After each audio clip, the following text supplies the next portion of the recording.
Bonjour à tous, avant d'aller plus loin, je vous préviens qu'une transcription est disponible gratuitement sur Patreon. Vous trouverez un lien dans la description de l'épisode. Et restez bien jusqu'à la fin, car il y aura un test de traduction. Et aujourd'hui, on va voir beaucoup de vocabulaire qui peut être très pratique au quotidien. Le quotidien, donc, c'est daily life. Donc aujourd'hui, on va voir beaucoup de vocabulaire qui peut être très pratique au quotidien. En France et dans plein d'autres pays dans le monde, les prix de l'énergie ont beaucoup augmenté. Entre la guerre en Ukraine, qui a causé une crise énergétique mondiale, et l'inflation, c'est de plus en plus compliqué de payer ses factures. Une facture, c'est a bill. Par exemple, on peut dire une facture d'électricité. Donc je répète plus rapidement, en France et dans plein d'autres pays dans le monde, les prix de l'énergie ont beaucoup augmenté. Entre la guerre en Ukraine qui a causé une crise énergétique mondiale et l'inflation, c'est de plus en plus compliqué de payer ses factures. Donc on va voir comment on peut réduire sa consommation d'énergie individuelle et donc économiser pas mal d'argent. Alors, pas mal d'argent, c'est quite some money, pas mal d'argent.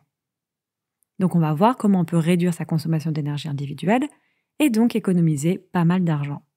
En plus de ça, il est urgent de réduire notre consommation d'énergie pour limiter la crise climatique. 80% de l'énergie que nous consommons mondialement vient des énergies fossiles. 80%.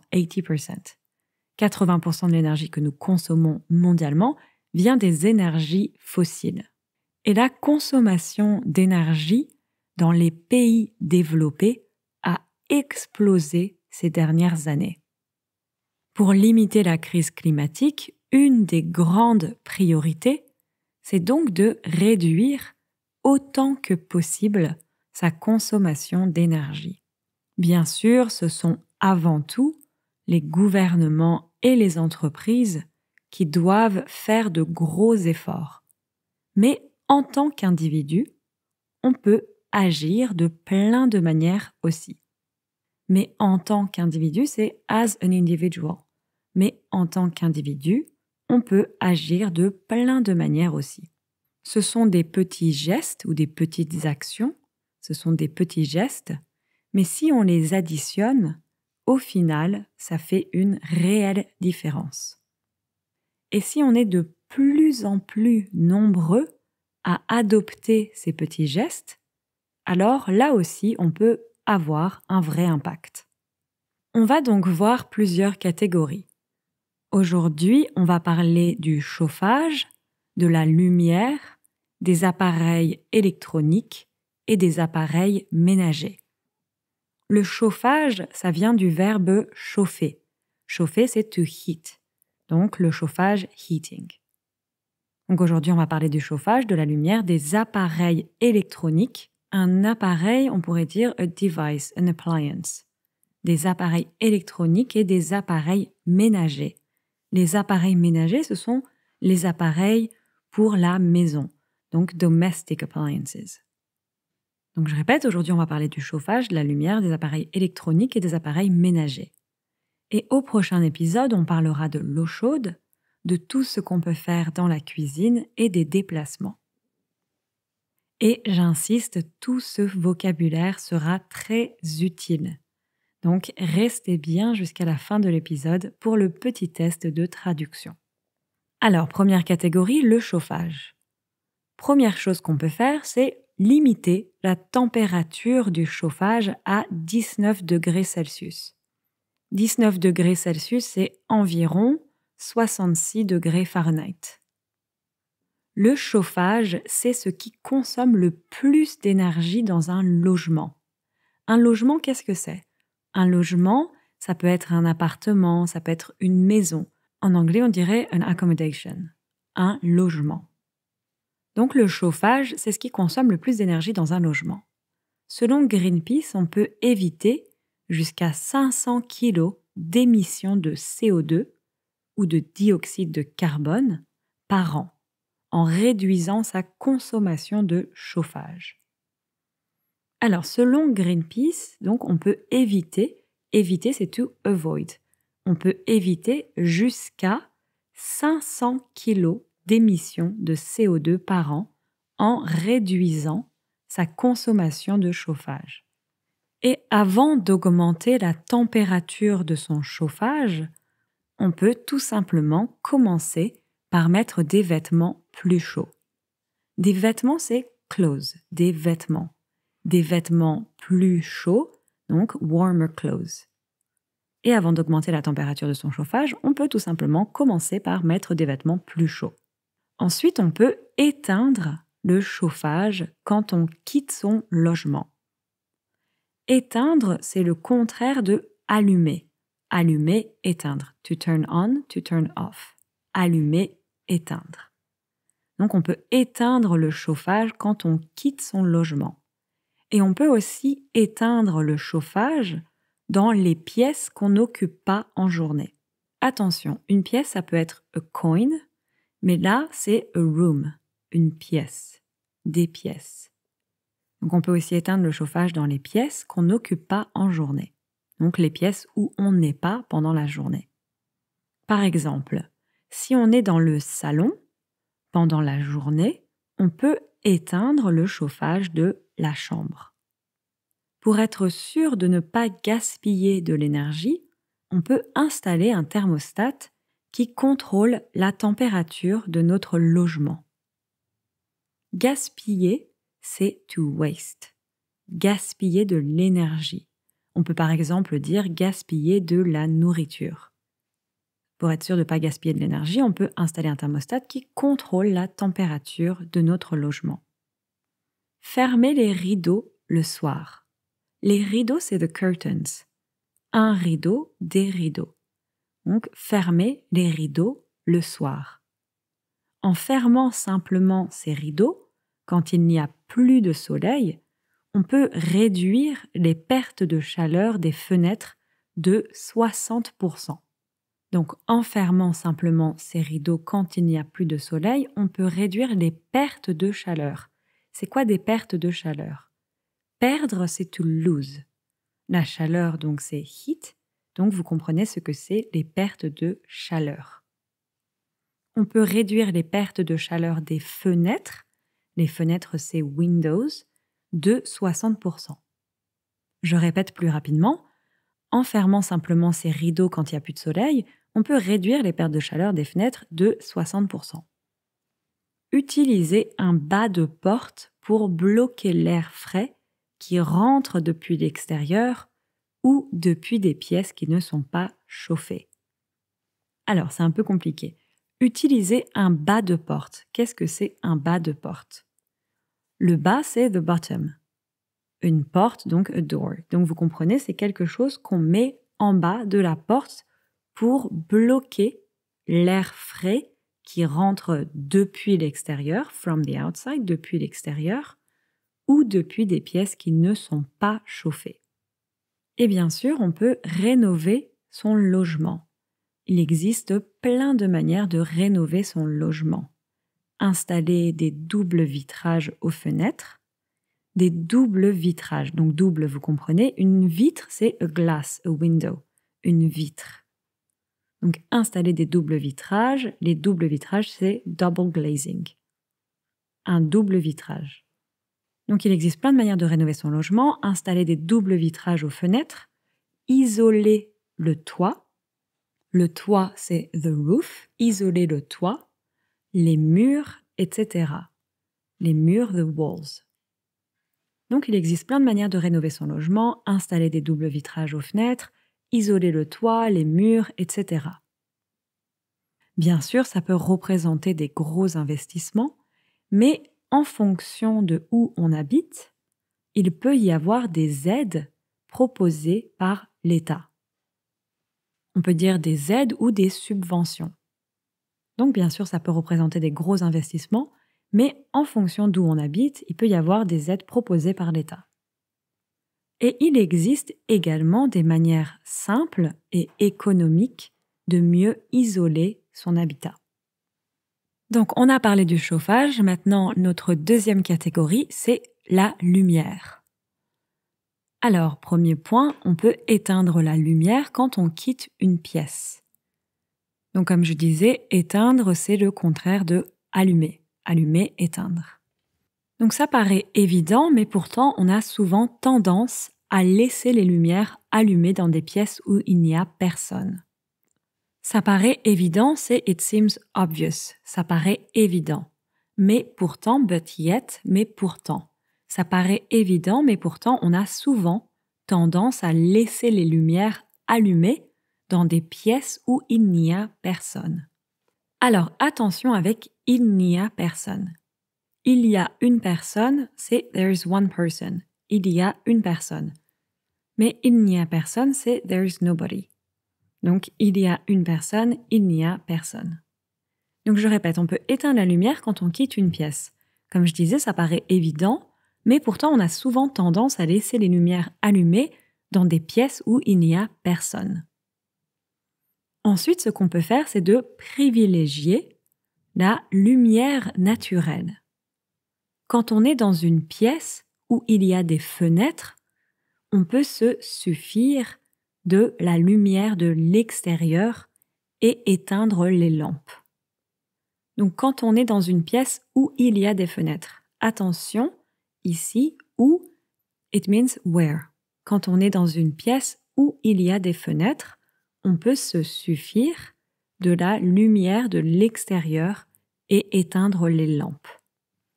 Ensuite, on peut remplacer les vieilles ampoules par des ampoules LED. Une ampoule, c'est un light bulb. Donc on peut remplacer les vieilles ampoules par des ampoules LED. Ce simple changement d'ampoule permet d'économiser jusqu'à 80% d'énergie. Troisième catégorie, les appareils électroniques.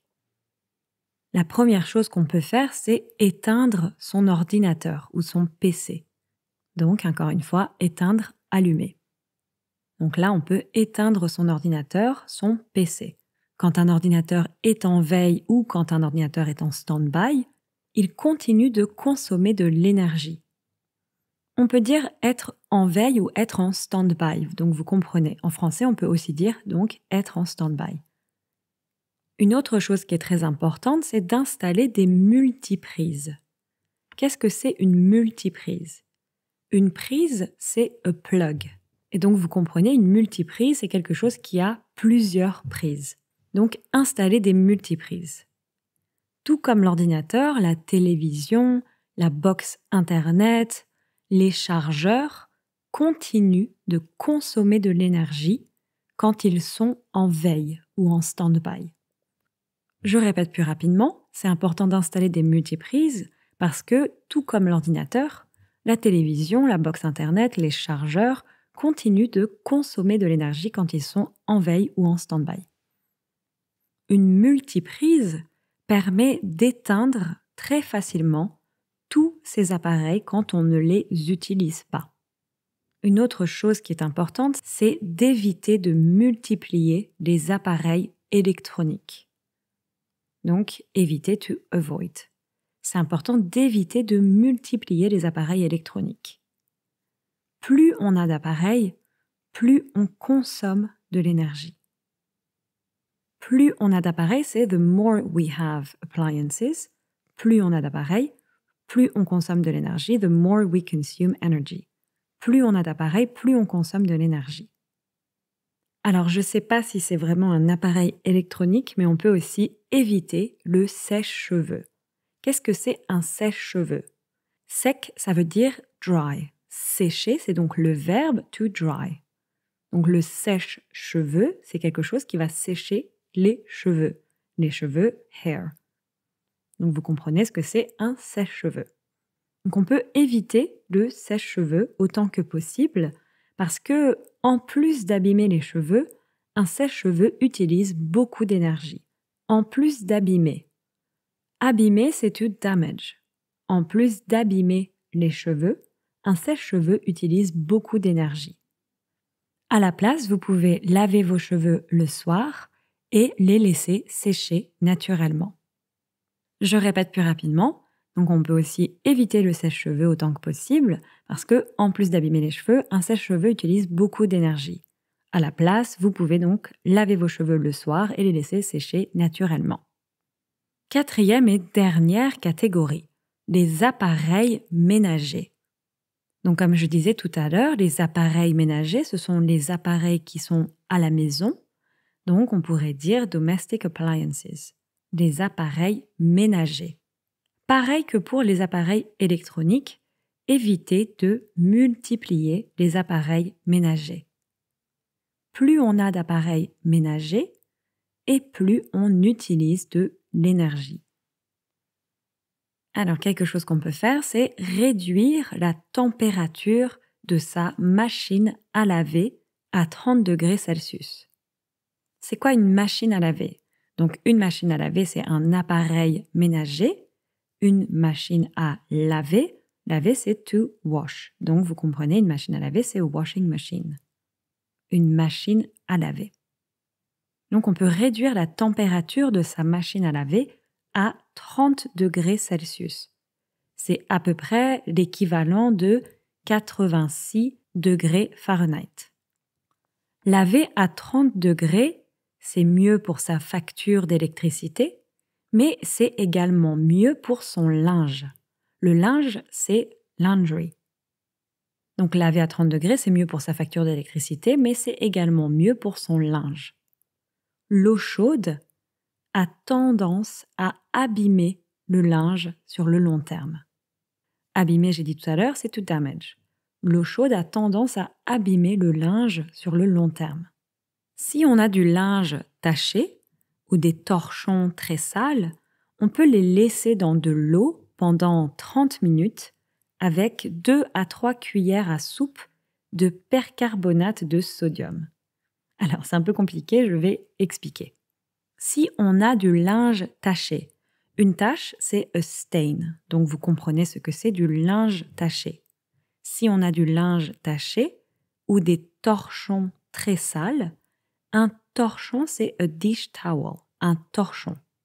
Donc, des torchons très sales, sale, c'est dirty, des torchons très sales, on peut les laisser dans de l'eau pendant 30 minutes avec 2 à 3 cuillères à soupe de percarbonate de sodium.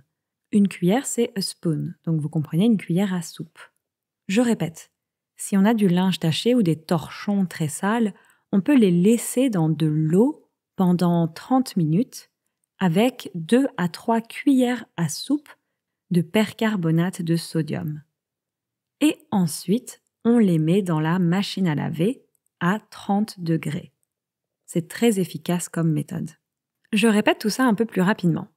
Donc on peut réduire la température de sa machine à laver à 30 degrés Celsius. Laver à 30 degrés, c'est mieux pour sa facture d'électricité, mais c'est également mieux pour son linge. L'eau chaude a tendance à abîmer le linge sur le long terme. Et donc, comme je disais, si on a du linge taché ou des torchons très sales, on peut les laisser dans de l'eau pendant 30 minutes avec 2 à 3 cuillères à soupe de percarbonate de sodium. Et ensuite, on les met dans la machine à laver à 30 degrés. Donc, comme je disais, c'est très très efficace comme méthode. Une autre petite chose qu'on peut faire, c'est utiliser le mode éco. La plupart des machines à laver et des lave-vaisselle ont un mode éco qui permet d'économiser plus d'énergie. Un lave-vaisselle, c'est a dishwasher, un lave-vaisselle. La vaisselle, ça va être des assiettes, des verres, des couteaux, des fourchettes. On a un mot en français, c'est donc lave-vaisselle. Donc la plupart des machines à laver et des lave-vaisselle ont un mode éco qui permet d'économiser plus d'énergie. Une autre chose qu'on peut faire, c'est remplir sa machine à laver ou son lave-vaisselle au maximum. Remplir, c'est to fill. Remplir sa machine à laver ou son lave-vaisselle au maximum.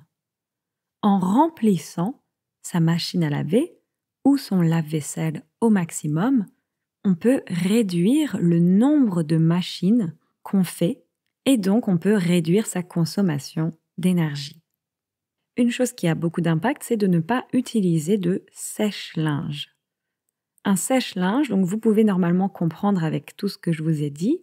Donc comme je disais, sécher, c'est to dry, le linge, c'est laundry, donc on comprend ce que c'est un sèche-linge. C'est un appareil ménager qui va sécher le linge. Donc ne pas utiliser de sèche-linge. Bien sûr, un sèche-linge, ça peut être très pratique, mais un sèche-linge utilise énormément d'énergie.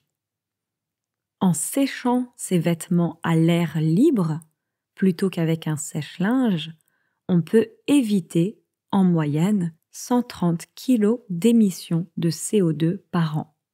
Donc je répète, en séchant ses vêtements à l'air libre, plutôt qu'avec un sèche-linge, plutôt que c'est rather than, plutôt qu'avec un sèche-linge, on peut éviter en moyenne, on average, on peut éviter en moyenne 130 kg d'émissions de CO2 par an. Et dernière petite chose, ne pas laver ses vêtements trop souvent. Trop souvent, too often. Ne pas laver ses vêtements trop souvent. On met souvent ses vêtements à laver à la fin de la journée comme un réflexe. Donc on met ses vêtements à laver ou on met ses vêtements dans la machine à laver à la fin de la journée comme un réflexe. Mais beaucoup de vêtements n'ont pas besoin d'être lavés aussi souvent. Donc beaucoup de vêtements n'ont pas besoin, they don't need, n'ont pas besoin d'être lavés aussi souvent, that often. Je répète, on met souvent ses vêtements à laver à la fin de la journée comme un réflexe. Mais beaucoup de vêtements n'ont pas besoin d'être lavés aussi souvent. En plus de gaspiller de l'électricité et de l'eau, quand on lave trop souvent ses vêtements, on les abîme beaucoup plus vite. Donc, plein de vocabulaire qu'on a vu. Gaspiller, to waste, abîmer, to damage. Donc, en plus de gaspiller de l'électricité et de l'eau, quand on lave trop souvent ses vêtements, on les abîme beaucoup plus vite. Voilà, au prochain épisode, on parlera donc de l'eau chaude, de tout ce qu'on peut faire dans la cuisine et des déplacements. Et maintenant, on va faire notre petit test de traduction. Alors, notre première phrase à traduire. I have plenty of bills to pay. Comment on peut traduire cette phrase? I have, j'ai, plenty of, plein de. Donc, vous vous souvenez, bill, donc a bill, c'est une facture. I have plenty of bills, j'ai plein de factures, to pay, à payer. J'ai plein de factures à payer. Et plus rapidement, j'ai plein de factures à payer. Donc, vous voyez, plus rapidement, au lieu de dire de factures, on dit de factures. J'ai plein de factures à payer. Deuxième phrase. Despite the development of renewable energies, fossil fuels still represent 80% of the global energy mix. Ouh là là. Allez, courage. Despite, donc, malgré, the development. Donc, en français, c'est pareil à peu près, le développement. Attention, la prononciation est assez différente. Development, développement. The development of renewable energies. Donc, energies, les énergies, et renewable, renouvelable.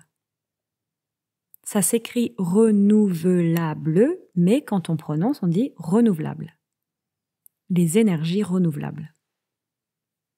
Donc, despite the development of renewable energies, malgré le développement des énergies renouvelables, fossil fuels, les énergies fossiles, fossil fuels still represent. Attention, on va dire ça dans un autre ordre. Les énergies fossiles représentent un corps. So be careful about the order, which is the opposite than in English. Fossil fuels still represent, les énergies fossiles représentent un corps. Donc fossil fuels still represent 80%, 80% of the global energy mix. How do you say an energy mix? C'est tout simplement un mix énergétique. Et comment on traduirait global? En français, on pourrait dire global, mais en général, on dirait plutôt mondial. Le monde, c'est the world, donc l'adjectif, c'est mondial. Alors, je répète, malgré le développement des énergies renouvelables, les énergies fossiles représentent encore 80% du mix énergétique mondial. Et plus rapidement, malgré le développement des énergies renouvelables, les énergies fossiles représentent encore 80% du mix énergétique mondial. Troisième phrase. If developed countries massively reduce their energy consumption, we would extract much less fossil fuels. Comment on dit developed countries? Donc countries, c'est les pays. Et developed countries, les pays développés. If developed countries, si les pays développés. If developed countries massively reduced. Careful again about the order. Si les pays développés réduisaient massivement. If developed countries massively reduce their energy consumption, c'est la consommation d'énergie. Et comment on dit their energy consumption? Leur consommation d'énergie. Si les pays développés réduisaient massivement leur consommation d'énergie, we would extract. Alors déjà, comment on dit we extract? We extract, ce serait on extrait. And we would extract, on extrairait. C'est du conditionnel. On extrairait. In French, you see, we often use the pronoun on instead of nous. You can also use nous, but it's quite common to use on instead. Alors, we would extract, on extrairait, much less, beaucoup moins, much less fossil fuels, beaucoup moins d'énergie fossile. Si les pays développés réduisaient massivement leur consommation d'énergie, on extrairait beaucoup moins d'énergie fossile. Et plus rapidement, si les pays développés réduisaient massivement leur consommation d'énergie, on extrairait beaucoup moins d'énergie fossile. Phrase suivante. Don't forget to turn off the heating at night. Donc ça, c'est de l'impératif. Don't forget, n'oublie pas. Don't forget to turn off, n'oublie pas d'éteindre. Don't forget to turn off the heating. Donc the heating, c'est le chauffage. At night, pendant la nuit. N'oublie pas d'éteindre le chauffage pendant la nuit. Plus rapidement, n'oublie pas d'éteindre le chauffage pendant la nuit. Phrase suivante. I put much less heating since I installed double glazing at home. I put, je mets, much less. Donc tout à l'heure on a dit much more, c'est beaucoup plus, et much less, beaucoup moins. Je mets beaucoup moins. I put much less heating. Je mets beaucoup moins de chauffage. I put much less heating since I installed. Since, c'est donc depuis. Since I installed, depuis que j'ai installé. Attention, il ne faut pas oublier que. Depuis que j'ai installé. Double glazing. Donc, comme je disais tout à l'heure, le double glazing en français, c'est double vitrage. And how would you say at home? So you could say it in different ways. What we very usually say, it's chez moi. At mine, at my place. Chez moi. Donc, je mets beaucoup moins de chauffage depuis que j'ai installé du double vitrage chez moi. Plus rapidement, je mets beaucoup moins de chauffage depuis que j'ai installé du double vitrage chez moi. Ensuite, damn, I forgot to turn off the light in the bedroom. Alors, comment on dirait damn comme ça? Donc, vous pouvez être un peu vulgaire et dire merde, tout simplement. Et la manière plus polie de dire ça, ce serait mince. Donc, mince. I forgot. J'ai oublié. Alors, to turn off, donc ça on l'a beaucoup utilisé, to turn off, c'est éteindre.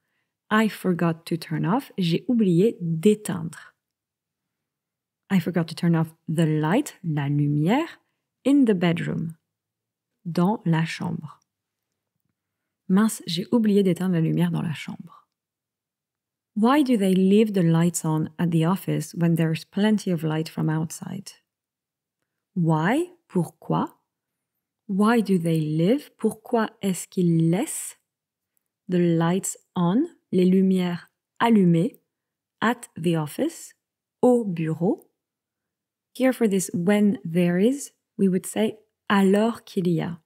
We would not really say quand il y a. It's alors qu'il y a. When there's plenty of light from outside. Plenty of light, plein de lumière from outside, de l'extérieur. Pourquoi est-ce qu'il laisse les lumières allumées au bureau alors qu'il y a plein de lumière de l'extérieur? Plus rapidement, pourquoi est-ce qu'il laisse les lumières allumées au bureau alors qu'il y a plein de lumière d'extérieur? That's a bit different. Donc, vous voyez, est-ce qu'il laisse, ça devient est-ce qu'il laisse. Est-ce qu'il laisse, est-ce qu'il laisse. Pourquoi est-ce qu'il laisse les lumières allumées au bureau alors qu'il y a, et plus rapidement, alors qu'il y a. Alors qu'il y a plein de lumière, de l'extérieur. Pourquoi est-ce qu'il laisse les lumières allumées au bureau alors qu'il y a plein de lumière de l'extérieur? That's the big problem with French, is that written French and spoken French are really different. So that's why I'm always repeating faster so that you can get used to that as well. Alors ensuite, I need to buy LED light bulbs and a power strip.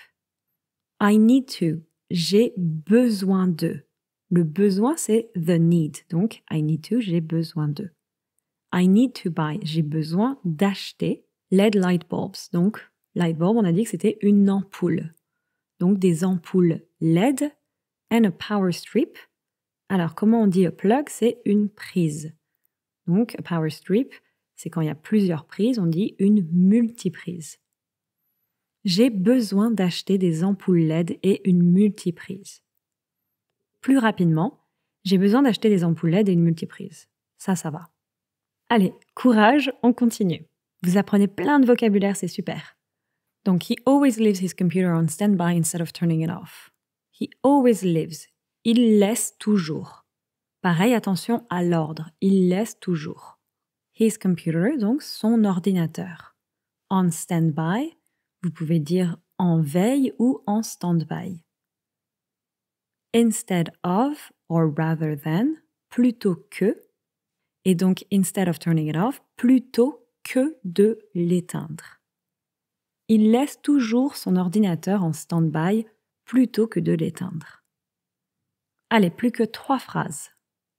Since I stopped using my hair dryer, my hair is much less dry. Since, donc, depuis. Since I stopped, depuis que j'ai arrêté. Since I stopped using, depuis que j'ai arrêté d'utiliser. Donc, a hair dryer, donc hair, c'est les cheveux. To dry, c'est sécher. Donc, a hair dryer, un sèche-cheveux. My hair dryer, mon sèche-cheveux. Depuis que j'ai arrêté d'utiliser mon sèche-cheveux, my hair, attention, en français, c'est mes cheveux, c'est du pluriel, mes cheveux, is much less, donc mes cheveux sont beaucoup moins, dry, sec. Depuis que j'ai arrêté d'utiliser mon sèche-cheveux, mes cheveux sont beaucoup moins secs. Plus rapidement, attention, depuis que j'ai arrêté d'utiliser mon sèche-cheveux, mes cheveux sont beaucoup moins secs. Donc, au lieu de depuis que j'ai arrêté, on dit depuis que j'ai arrêté. Ensuite, we don't need to buy a dryer, it consumes too much energy and it damages the laundry. Alors, comment on dirait we need? We need, c'est on a besoin. And we don't need, on n'a pas besoin. We don't need to buy, on n'a pas besoin d'acheter. A dryer, donc un sèche-linge. Le linge, donc, c'est laundry. On n'a pas besoin d'acheter un sèche-linge. It consumes, ça consomme. Too much energy, trop d'énergie. And it damages, donc to damage, c'était abîmer. And it damages, et ça abîme, the laundry, le linge. On n'a pas besoin d'acheter un sèche-linge, ça consomme trop d'énergie et ça abîme le linge. Plus rapidement, on n'a pas besoin d'acheter un sèche-linge, ça consomme trop d'énergie et ça abîme le linge. Alors, pour tous les survivants qui sont encore là, c'est super, vous avez appris plein de vocabulaire. Donc, c'est la dernière phrase. Between the washing machine and the dishwasher, household appliances already take up a lot of space in the kitchen. Alors, between, c'est entre. The washing machine. Donc, on a dit the washing machine. To wash, c'est laver, donc the washing machine, la machine à laver. And the dishwasher et le lave-vaisselle. Entre la machine à laver et le lave-vaisselle, household appliances. Donc, appliances, les appareils, household appliances, les appareils ménagers. Household appliances already take up, prennent déjà, a lot of space, beaucoup de place in the kitchen, dans la cuisine. Entre la machine à laver et le lave-vaisselle, les appareils ménagers prennent déjà beaucoup de place dans la cuisine. Et plus rapidement, entre la machine à laver et le lave-vaisselle, les appareils ménagers prennent déjà beaucoup de place dans la cuisine. Voilà, vous avez été très courageux et donc je vous dis à la prochaine pour la suite de la liste. Ciao, ciao!